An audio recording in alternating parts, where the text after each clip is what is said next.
Hi, hello mga ka-chef. Ayan, ito na po yung ating finished product po.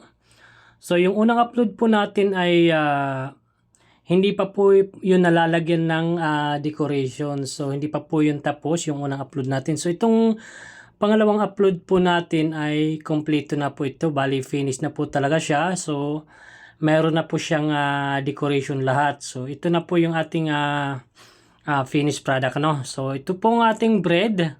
Ayan po yung bread. Ang ating decoration po dyan ay walnut at saka pecan nuts po.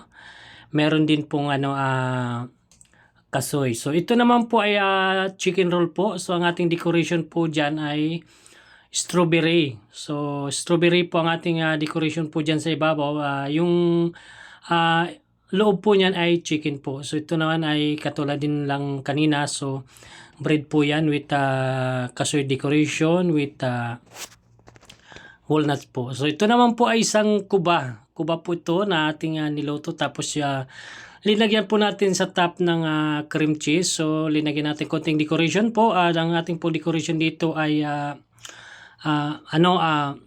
roman with blueberry, carrots din na in-slice. At yan po naman po ang ating pizza roll po ay ang ating decoration po dyan ay olive. Ayan po. Yan po ang ating decoration mga ka-chef. So, ayan po ang totally nagawa natin ngayong umaga na tray. So, ayan po.